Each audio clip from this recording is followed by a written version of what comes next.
and thank you for joining us in this webinar for dealing with grief and loss. My name is Shabnam Hashemi on behalf of Optum, and I am a registered nurse with a varied background in healthcare, including primary care and case management, infectious disease, and end-of-life care, and I'm currently actually actively working in the grief and loss terrain. So I'm happy to be able to bring this very important subject to you today. So what we're going to do today is we going to talk about what grief is, what institutes the process of grieving, and what does it mean to people. What are some facts and misconceptions about it? What are the symptoms of grief? What are different types of losses that we incur? And what is the best way of going through the grieving process? What is the best way to support someone going through the grieving process? We learn some healthy coping skills, what to say and not to say to someone who's actively grieving. And then we will close with that.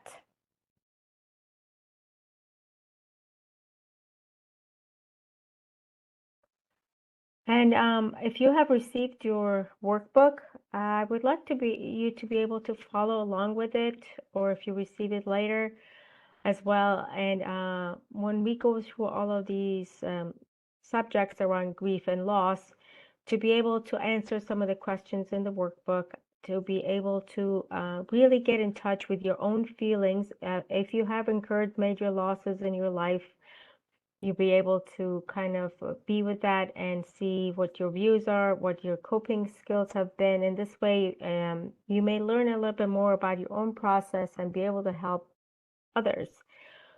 Or just be able to get in touch with your feelings about it.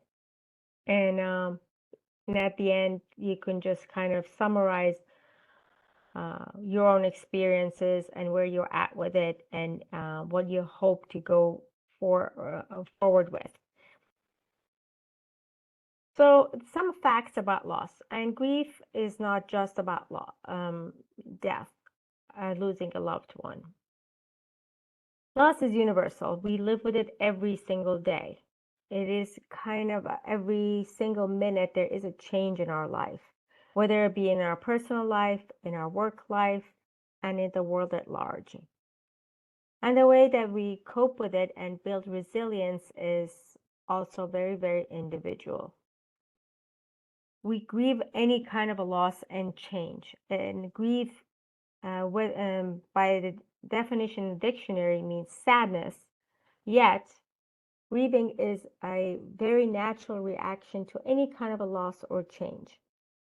It's a normal process. We can't really avoid it or escape it, because then we'll pay consequences of it physically and emotionally.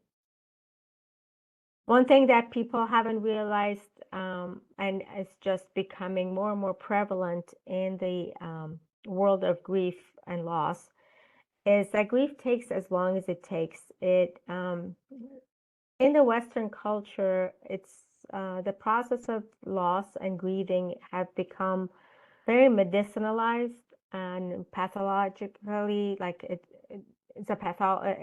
almost like a pathologic occurrence that people expect everyone to go through it, get better, pull up your bootstraps and move along. And that has caused a lot of issues in the society that they're just now starting to realize. It's a process, and it takes as long as it takes, but how we process it, how we move through it, how we let it move through us, and then come to some semblance of living again in a different way, because it changes us forever. We are never going back to the person we were after a loss of any kind, and we're going to talk about that in a minute. So it's almost like somebody moved your road, and you have to learn how to navigate a new road, and then form a new life around that. It's not going to go back to that way you were. So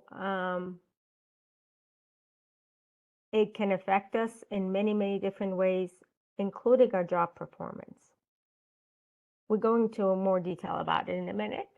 But the person's job performance can even be more affected if they don't feel supported, if they've had many losses one after the other, if their loss is totally unimaginable in some ways, because not every loss is also is the same.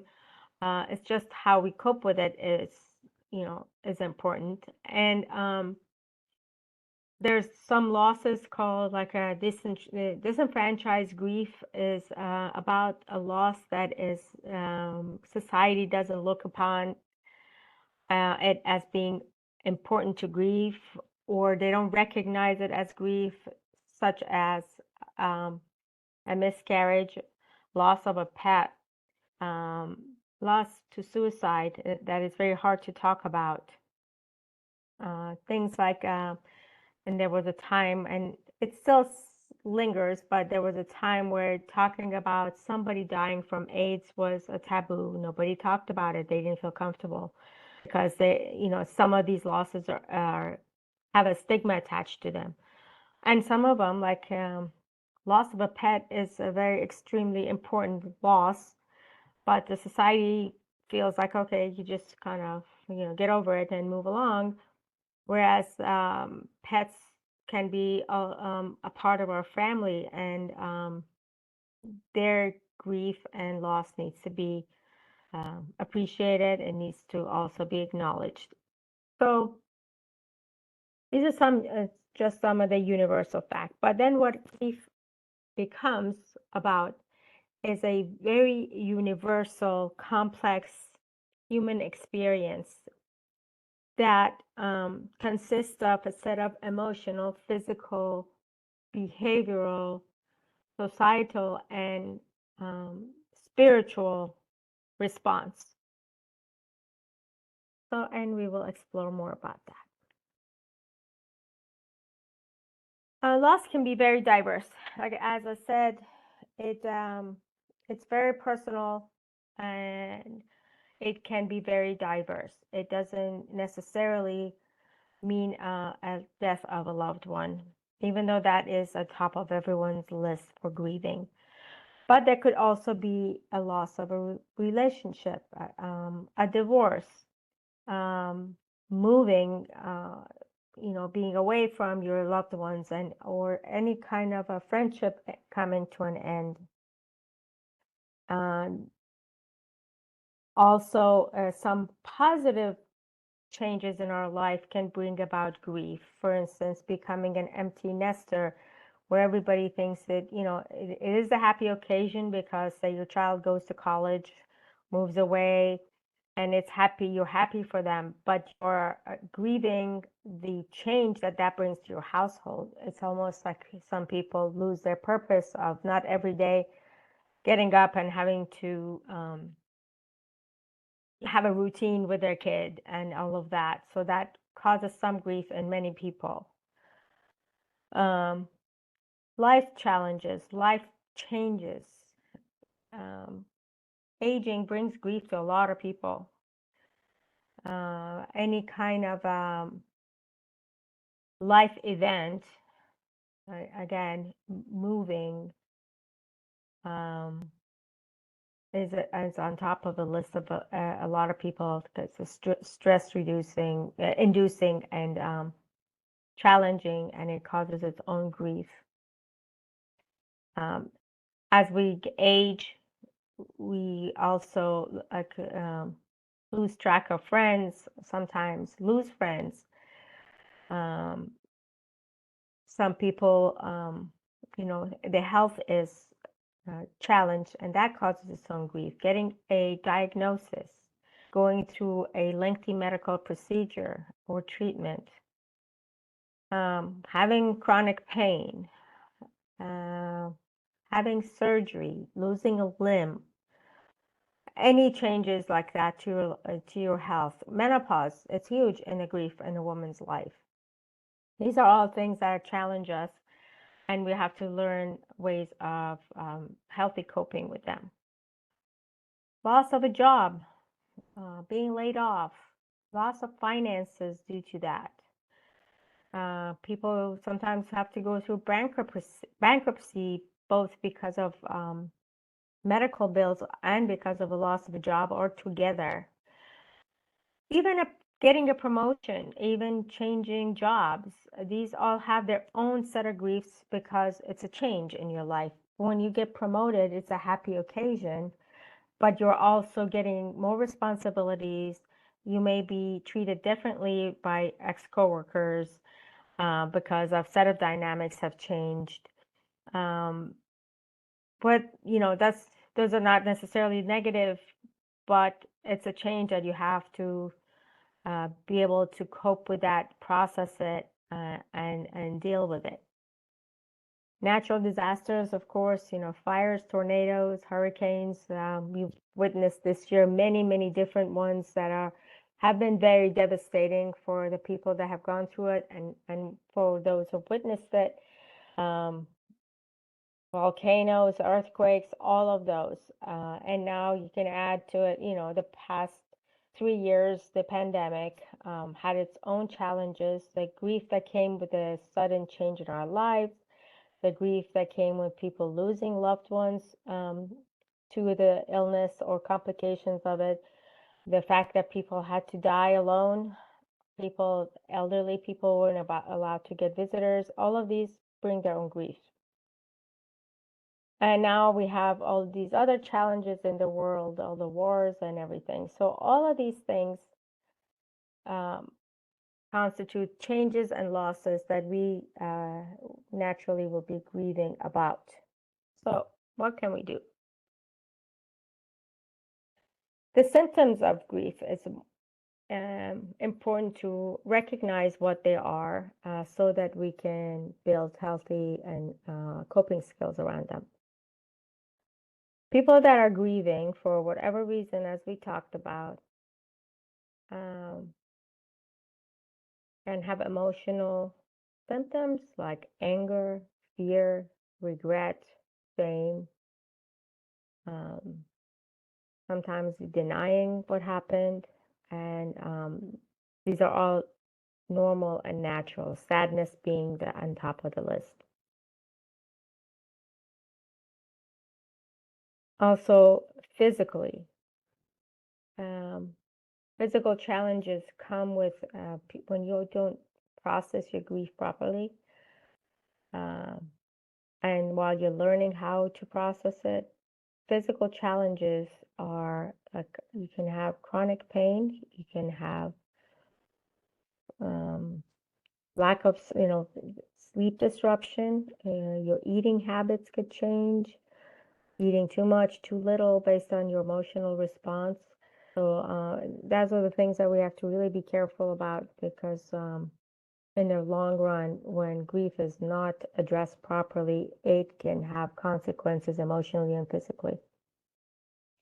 Behavioral changes consists of becoming more withdrawn, and some people just that's their tendency to do that and not want to talk about anything, or they become more extroverted and they process it by remembering if there was a loss of a loved one, for instance, having things to remember them by.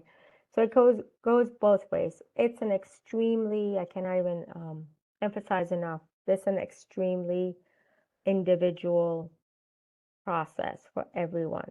There's no right or wrong way. These are just some of the symptoms that people experience. Mentally, people can become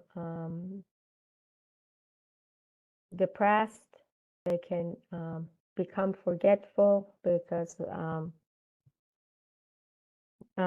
recent literature and research they've scanned the brains of some people that were in their grief and loss process, and it literally changes our brain physiologically and chemically. So people can become forgetful, they can lose focus. Sometimes you just stare into space, like those changes are normal for someone who is grieving in an active grieving process. Socially, people, again, they could become more withdrawn or become they're not sure how to really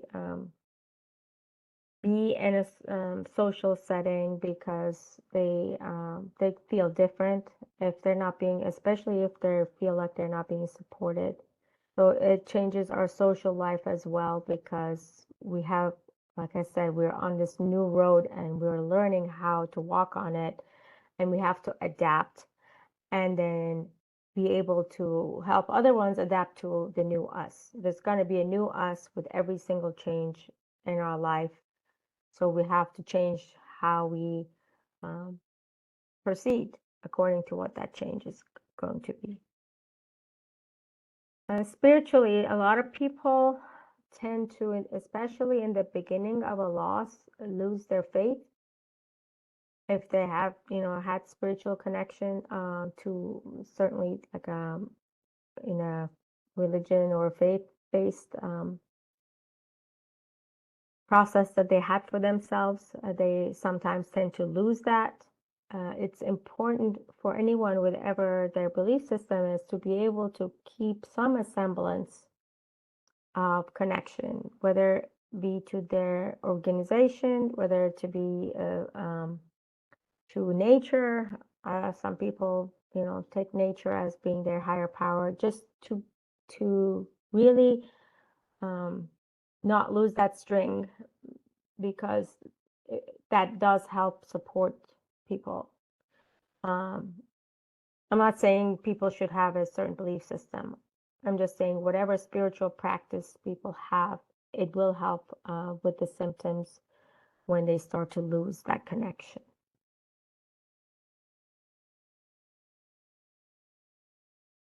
So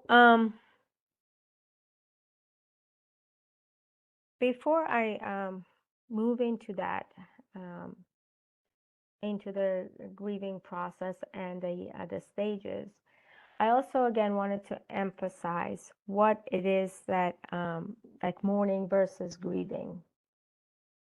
In our culture, in the Western cultures, mourning, and especially here in the U.S., mourning as a way of external grieving, which is so mourning is the external process of grieving with rituals and funerals and the externalizing of our emotions. That's been very important in many different cultures, and it in the States it has kind of started losing its importance since the 1960s for some reason, and it is not considered something that has its importance in the process of grieving. It has shortened really the time that people are really allowed to mourn. Whereas in some cultures, especially if you're losing a member of your immediate family, they mourn for, they wear black for a year. Everybody knows they're grieving, so they pay special attention to them, try to be understanding and support them. Whereas we've lost some of that here because the mourning process has become really condensed and shortened. And people like Dr. Alan Wolfelt, who is a psychologist that has a Center for Grief and Loss, Center for Loss in Colorado, believes that without the proper mourning process, the grieving process can't be as successful because it is important to be able to externalize our grieving process. And then the internal grieving process is when we are going through the process of the stages of, what we're going through inside to process what has happened and to be able to find some semblance of moving forward. And in that sense. Dr. Elizabeth Kubler-Ross, who was a psychiatrist in 1969, her observance of patients who were dying and their own grief process about their dying, noticed these stages that they were going through. Her intention was not to adapt it really to grief in general, but it has become that way. It's been adapted by many experts as the process of grieving in general, the stages that people will go through. And also, she kept emphasizing that this is not a linear process. Not everybody goes through every stage, and not everybody does it in this order. But yet, it's an important process to be able to really wrap our heads around what happens when we're grieving. And these stages are denial, anger, bargaining, depression, and eventually acceptance. It's also important to remember or visualize grief as something like a roller coaster ride. I myself like to, because I love the ocean, for me, it's always been when I went through all my own grief and losses as a wave of the ocean that comes up, and you have to really either you go above it and move with it, or you go down in the bottom. And either way, the wave comes down until the next one. Same with a roller coaster. In the beginning of the ride, it's really hard to kind of, the adrenaline and all of that pumping in. But once some people that like those rides, when you start going, get going, it's almost like you get a little bit used to it, and you go up and you go down. So it's important to look at grief the same way, and to the stages. So I'm gonna go back there and just talk a little bit more. So when we one thing, especially when a loss is really heavy, people, it's very easy to have a denial around it, like it hasn't happened. It really did. This is not really didn't happen. But and in a way, that's a protective mechanism our central nervous system has on of not like making a shock to our system that would be unbearable. So the process of denial kind of keeps that little buffer. But important to know that if it's prolonged, then we need to pay attention. Anger is very normal, very, very normal reaction to a loss or a change. It actually helps us be able to process what's happening. As long as we don't harm ourselves or other people in that space, it's a very important thing to let the anger wave come up, feel it, and let it go. And then that could be a constant thing for a while. People sometimes, when they're having a loss that they're anticipating, they like to bargain with a higher power, God, and sound like if you help them live, then I will do this or that. That goes on a lot if they're anticipating a major change in their life, not just even death. They tend to do that. That's also another coping way of processing grief. Depression is normal when people are sad, and sometimes just the enormity and how many losses you've had add on top of that and make it more complicated. It's important to know that you need to pay attention to how long the depression takes and what form it takes, and get professional help or even sometimes a medication needed for jolting people out of deep depression, especially if people are starting to think about suicide. So it depends on the degree, and we'll talk a little bit more about that. And acceptance is finally accepting the situation, accepting your situation, and accepting what you want to do to cope with it, what skills you need to develop. It is a hard place to get to, but it is the only place when you get to it, then you can actually start seeing a little bit of forward motion. There are different types, of people processing the grief. It is extremely an individual process. There's no right or wrong to process grief for individuals. The way people process grief, it depends on their culture, on their physical individuality, that everybody's central nervous system deals with stress a different way. Some people have an easier time and some people don't, and they go down, way down into anxiety when they have extreme stress. It is upbringing, how your culture, how your household dealt with losses, and with also with how much loss you've had. People have had several losses in a row. People have had major loss, like a loss of a child, or they've had their whole life like, go up in smoke in a fire or a natural disaster, or what's happening now in places that are war torn. So those losses need a little bit more attention and support.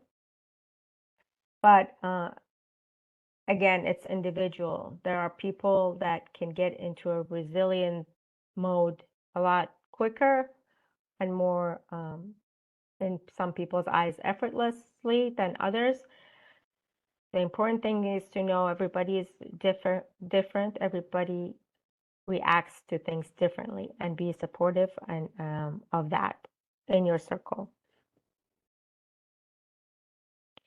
And then there's other things to consider. We talked about disenfranchised grief, which is something that society doesn't really pay attention to it as a real loss.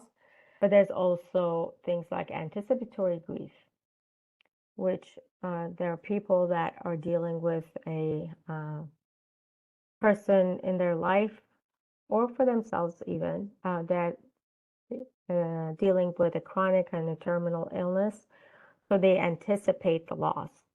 And that is like an added burden to the already stressed feeling that they have, especially if they're caregivers and they have other responsibilities in life. They have work to do, they have children, and they have aging parents. All of these bring their own circumstances to play, especially when that person they're caring for is terminally ill, for instance. So it's important to know that sometimes the emotions that come with this, the symptoms with this type of grief, is people feel like there's something wrong with them because they wish for that person to be free of pain and be in relief, and yet they're sad that they're leaving. All of those are valid, and both of them can exist at the same time. And even when you're anticipating somebody leaving this earth, when the actual death happens, then it brings up its own set of grief. So it's a very complicated thing, just to be aware of. And then there's things like Alzheimer's, which has its own set of grief because it could last for years. And in essence, you're grieving somebody who is there but not there. And it's a very difficult thing to cope with, and you would need more support than you think. So these are just all the different types of grief and loss that we are dealing with. Uh, to be able to move on from a loss, especially something like a death, if people are able to do that. They need to be able to do that also without judgment from others, because moving on doesn't mean you forget. Moving on means when you can, you're developing resilience around loss. Doesn't mean you're forgetting the person. It just means that you are, you know, learning to walk on that new road. And that's all okay. So people, it's a good thing to give ourselves a break, and be able to be kind and gentle with ourselves during this process, which is a very complex process. Uh, and last but not least is what complicated grief is, which you would need professional help for sure, is when the burden of grief is so huge, whether it's been for several losses or a type of loss, and the person is has a constitution that they cannot manage coming out of from under that burden, and they pretty much start to sink. And it's a prolonged depression or prolonged isolation, or they, you know, people with grief can cry when, and then that's normal, and they really need to do that when they think of what they've lost or who they've lost. But if that crying continues, say, like a beyond a few weeks, or it just doesn't stop, that's when you kind of think you're gonna need a little bit more professional help that you're getting. Okay. So what are some healthy coping skills that we need to develop? Because, you know, death is a given. Nobody leaves this earth. I mean, nobody stays. Nobody, death is something that is woven into our society. Loss, because of the way we live our lives, is woven into the society. So denying it or resisting it will only make our stress load a lot heavier. So because while we're here and while we're functioning, we need to be able to have some coping skills and build resilience. And we owe it to ourselves and the other ones around us to be able to do that effectively. So one of those ways is to really acknowledge and accept our feelings. Denying our feelings and putting them somewhere in a pocket in our body has consequences down the line. If we don't process our grief as it comes up, feeling it, everybody has a right to feel their pain. And as uncomfortable as it is, we need to do that to be able to, like, with every wave, move through it with actually feeling it. If you want to cry, go sit somewhere and cry for a few minutes. If you're angry, punch a pillow, do something to get it out of your body. And you also allow time and give permission for yourself to grieve. And if you're witnessing someone, give them that permission. Depending on people's constitution, some people like to be alone more than others.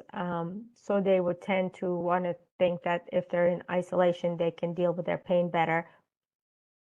That could be good, because in isolation, sometimes in sitting with your thoughts, sitting with yourself, makes people get these ideas, become creative. But it's also very important to know you also need support. You need human interaction to feel like you're not alone. In a way, none of us on this earth are alone in experiencing loss. There are different forms, different groups, and everybody can find their own support group, which some people don't like to be in a support group because they don't think it's helpful to them.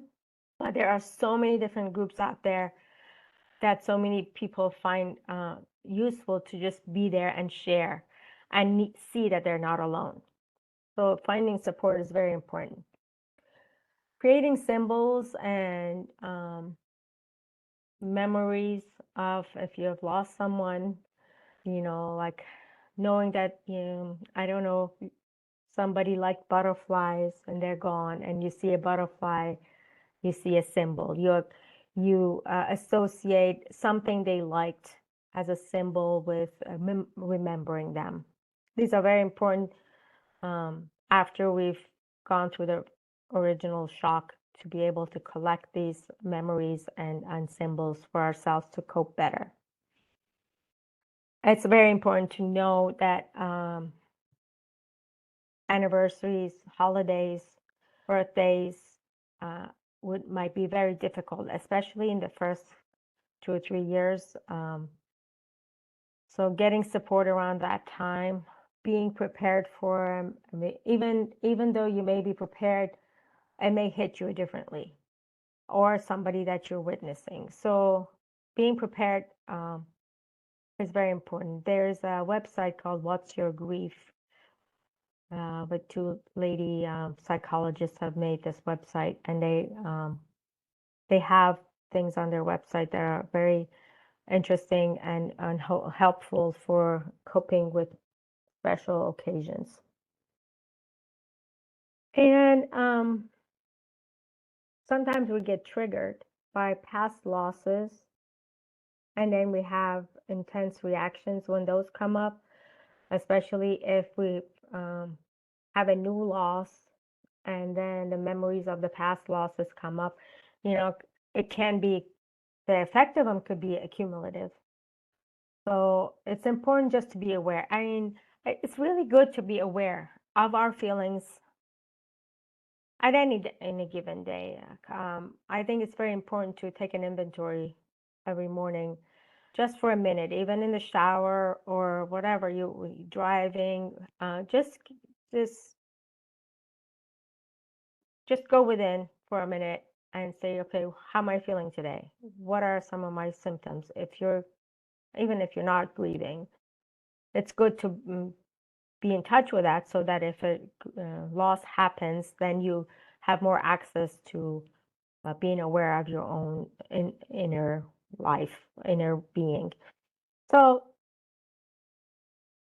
just take that in a minute and see how you're feeling today. What are some of the things that are coming up for you? Being able to journal them is very important to some people. Some people like it anyway, but if you don't, jotting those down, it gets them out of your system. Having a gratitude journal, for instance, very important to grief process, because that it reminds you you still have some things to be grateful for. Even the person who has left, it, think of things that are you're grateful for when they were here. What did they teach you? What did you get out of being around them? These are really developing really healthy coping skills. And when we are going through life's challenges or everyday life, especially if you have a heavy burden of like a stressful job or a career or and family and caregiving and all of that, we tend to forget about our physical health. But then think of it this way: we have one body. It holds us up, and if we don't take care of it, it's going to crumble. And where will we with that? So having a healthy lifestyle, whatever exercise you like to do, just walking in nature, as calming and peaceful as can be, if you can do that. Having a healthy lifestyle around food and nutrition, and trying to get enough sleep, which is always a challenge for a lot of people, but then it gets worse once grief sets in.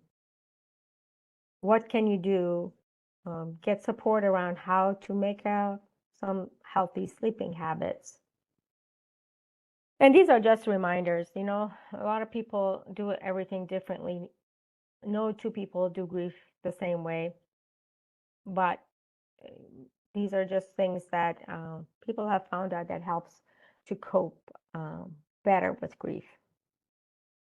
And find ways to make work manageable. That may be a tall order for some people, but just by the nature of having this talk be presented to you, you would see that there is places you can look for support. And if you develop some really healthy coping skills for yourself and resiliency, it would be easier to manage work. I've seen certain times when people at work were grieving and they needed some extra time to just go close the door and maybe cry for a few minutes, and being given that, if it's possible, giving that support to them could be crucial, because someday you need it yourself. Just being mindful of when you're around people that are in acute grief, that may be more necessary to do. And again, get some professional help as you need it, because there are times if you're having a hard time digging yourself up from the bottom of the ocean of grief, if you're developing unhealthy habits with like eating and not sleeping, if you are thinking of harming yourself, or if your anger makes you want to hurt others, and if these things linger on beyond a couple of the first few weeks of a major loss, you definitely could use professional help. So other things to be mindful of is, for instance, what resilience really is. Resilience is being able to bounce back from any kind of adversity. So acceptance, which is the first thing here as healthy coping skills, is the essential thing for developing resiliency. And in this day and age, it's we all like owe it to ourselves and others around us to be resilient, because it's almost like balls keep coming at us, and we need to be able to navigate life and not be able to crumble. And if we start to crumble, know that support is there and find it. So another thing that's very, very important, and people sometimes don't realize it, and it's becoming more and more paid attention to in this realm, is what to say and not to say to somebody who's grieving. Again, in some of the aspects of our culture is that the previous generations, dealt with things by just pull up your bootstraps and move on. And they would tell people that. They would tell people who are in extreme grief to just get up and move along. Or things like the reason that people sometimes don't know what the right thing is to say is because they have difficulty with seeing somebody in pain. And I think this is how all of this came about in our culture, is the difficulty of being with somebody else's pain. So you want to not see that, so therefore you want it to move along quickly and heal quickly, which it doesn't, and actually makes it more complicated. So instead of saying things like, people have told people that have lost a child, oh, you can always have another one, or they're in a better place, or, well, you've had them for so long, they were aged, it's okay. So whether some of these are true or not, it doesn't help the person who's actually grieving. And don't let the fact that you are uncomfortable with being somebody who is in a tough place to keep you away and take away your support. Because again, someday you may need it, and you're gonna know how you're gonna be able to be with someone and expect that when you need it. So not giving false hope, or just trying to cheer somebody up falsely, just so that you you kind of don't feel as bad as being with them is not a way to go. But you can say things like, um, I am truly at loss for words, but know that I'm here. Or my thoughts and prayers are with you. Or I'm truly sorry for what's happened. What can I do? And sometimes a person can guide you in what they need. Sometimes they can, because if they're really, really down deep, they can't really express what they need. Some people are very, very good at picking up the cue of what that person needs, and they just like say, go bring some meals to them without being asked. Just because they feel like, okay, this is what I can do. Or they come and say, this is what I can do. Sometimes you just need to sit there and listen and do nothing. And that does a world of good for the person who's grieving. Just sit there, say nothing, or just put your hand on their shoulder. Nonverbal support, that helps a lot. And acknowledge your discomfort. You can just say, I don't know what to do for you. Let me know if you know how I can help. I'm here. Like, I'm a phone call away. These are things that that are more helpful than saying things that may be true but are not helpful. So then, what can you do to get support? In the workplace, the Employee Assistance Program has all the support and counseling that you need for yourself and your family members that you can access. It's confidential and can provide support for, all kinds of support, financial, work-related issues, and all the professionals that can help you. And again, important to know what are the symptoms of when you need professional help. Sleep problems, if you have performance issues at work that are lingering and you realize it, or being told, that you need to address them.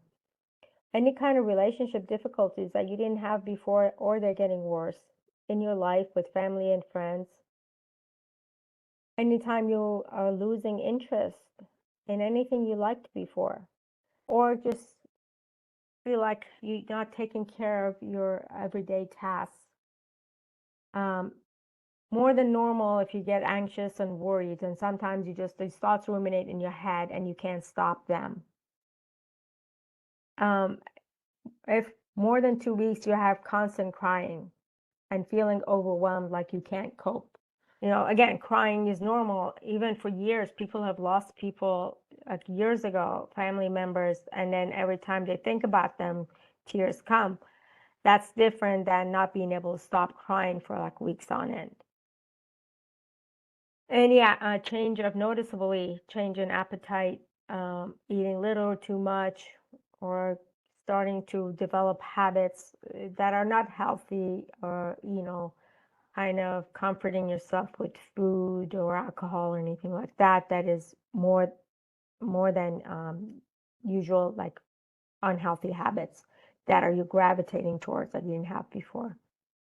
And then again, thoughts of harm to yourself and others. These are the things that would want you to think about getting professional help.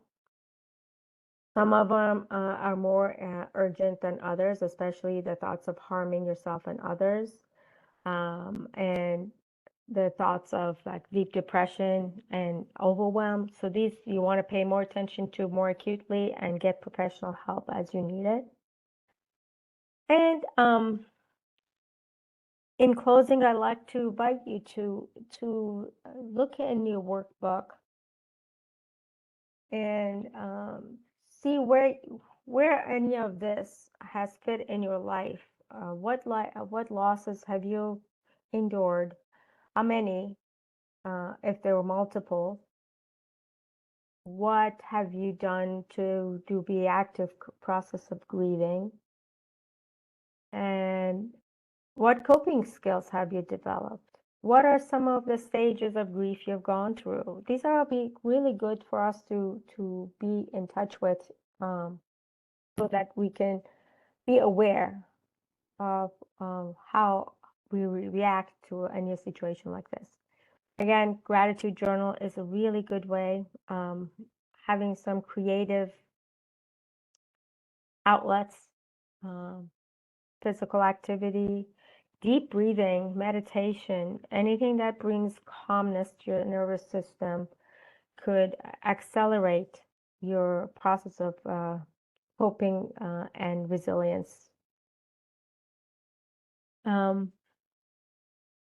and in closing, thanks for attending.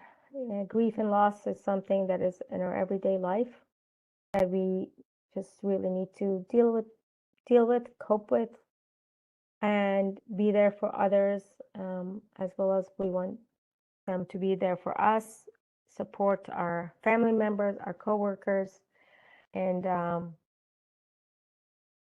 find a way to really move through it, because, as they say, the only way around is through. And to be able to cope with grief, the best way is through. And letting it move through you, and let yourself move through it to be able to get to the other side. And don't be upset if you ever are feeling like you have joy, because joy comes and goes in this process, and you need to embrace it, because we all need to have a balanced life. Thank you for attending, and wishing you all the best in your process.